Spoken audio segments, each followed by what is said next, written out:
各位住喺中山嘅香港朋友，大家好啊！最近我讀咗嚟自台灣陳俊旭博士呢本《做對三件事》，年輕20歲，心入邊感觸好大。我哋呢班70後以前喺香港拼搏咗大半生，以為老係必然嘅，但係讀完呢本書，我先發現原來老只係一種可以逆轉嘅生理狀態。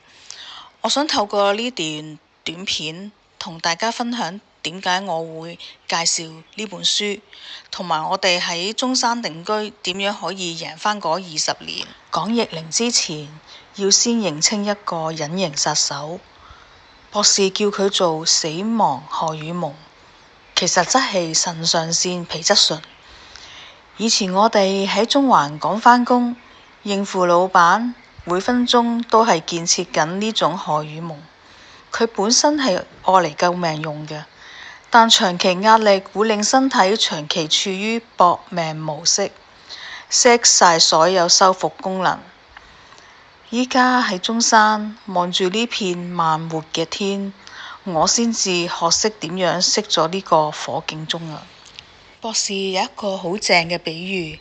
身體就好似一間隨時在進行破壞與建設嘅屋，所謂老，只係因為你體內破壞嘅速度快過咗建設。點解70後會老得快？因為我哋以前唔識保養咯，叫班修補師傅停晒工。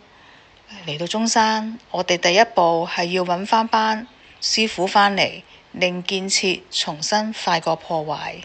廣東人最鍾意飲老火湯，但博士話過度高溫會破壞食物酵素。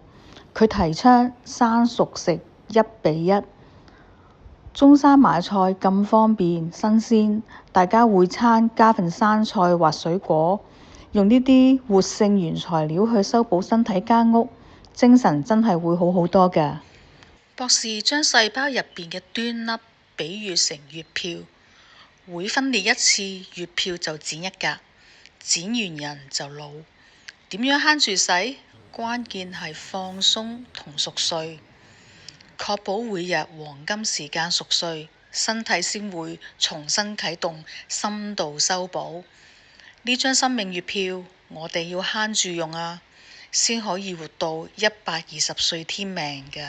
博士話生理年齡係睇大腿肌肉有幾結實嘅，下半身肌肉收縮會分泌肌肉激素，可以抗老化、抗癌。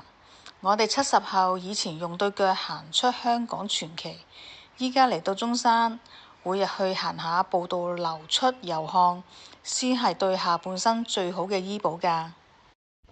最後想同大家分享博士最震撼嘅一句話：70歲應該係壯年，而非老年。